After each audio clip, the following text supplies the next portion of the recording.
Magandang gabi mga bossing. Alright. Ngayon ay tayo mag-share o magbabahagi ulit ng mga puzzle sa larong dama. Okay. Ito ang ating puzzle ngayon. Ang puti. Lahat ay piyon. 2, 4, 6, 7. 7. Samantalang ang itim, lahat din ay piyon. 6. Okay. 2, 4, 6. Pero nakaporma siya dito. Ang rules, ang usapan, unang sulong ang puti. Kailangan matalo niyang itim. Okay. Huwag tatabla. Usapan tatalunin, no? Kasi partida dyan eh. Pag nakatabla ang itim, panalo naman ang itim. Ayun. Okay. Ngayon, ang tanong, saan kaya ang magandang sulong ng puti dito para manalo? Kasi kung susulong ka halimbawa dito, yan, kitang-kita naman yan kung anong gagawin ng itim dyan, di ba? Magpapakain dito, papakain dyan, baka pupunta sa tabla yan mga boss, no? Pwedeng tumabla yan eh, kasi parehas ng pyesa. Sulong siya dito. Kung sumulong siya dyan, idadama niya na to, di ba? Kung umilag yan, hahabulin. Umilag, kukulungin na yung dama doon. Ito, di ang susulong dyan itong mga piyesang ito halimbawa. Mapupunta sa draw kasi mapipilitan na ipakain para makalabas yung dama. Okay. Kung dito naman yan, dito lang yan. Pag dumama yan, idadama. Okay, balik lang natin mga bossing position. Ang hinahanap natin dito yung panalo. Lamangan ng pyesa ang puti pero puro naman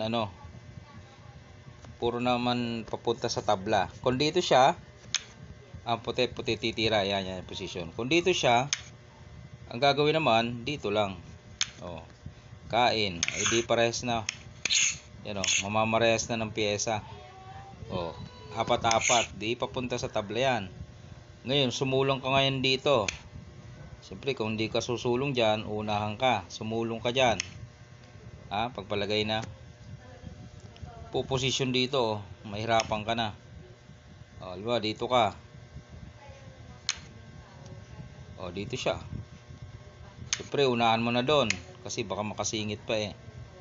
Dito siya ikaw pa ang mauubusan ng sulong.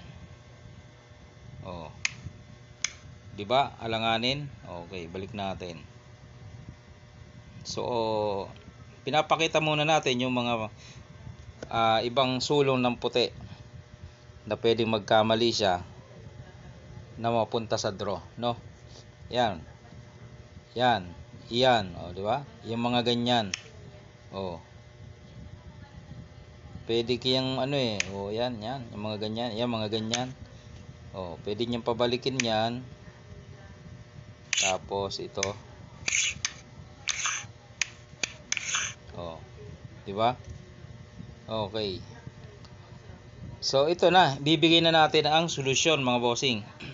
Kasi lahat ng isulong papunta sa draw, minsan parang alanganin pa, matatalo Para manalo mga boss, isang malalim na brilliancy move o lanse ang solusyon dito. Paano? Ganito lang po. Pakain ka lang dito. Yan. Pakain ka dyan. Tapos, pakain ka dito. Yan. Sunod, pakain mo uli. Yun, nakadama siya. Ito na, may idea ka na. Sasabay ka dito eh. Alang naman isa ikain niya, idalwa yan. Ayun obligado ang dos. Ayun, dama ka roon. Saan susulong ang itim? Dito. Babantayan mo naman itong isa. Ayan. Pwede ngang ito bantay mo pag ilag niyan, balik ka na doon. Di ba?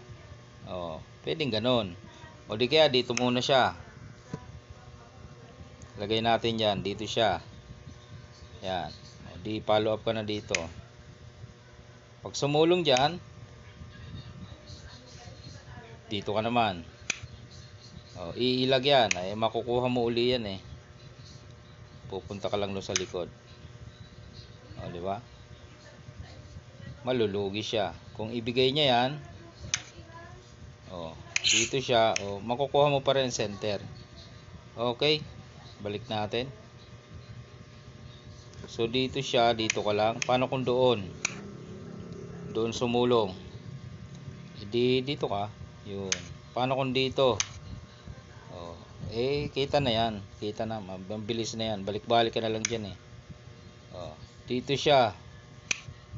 Mabilis na yan. Mabilis ng talunin yan. Okay, dito siya. Balik ka na lang. Pinadalwa. Dito siya, di kunin mo center. Ayun ang solution mga bossing, no? Sa ating puzzle. For beginners. Kasi sa mga magagaling, kita na yan eh. Alright, simpleng puzzle. Pero maganda naman. Shoutout sa inyo mga domadors dyan, saan ka mang sulok ng Pilipinas, no? O ng mundo na nanonood sa ating mga vlog patungkol sa larong dama. Ingat kayo dyan mga bossing, may giyera ngayon.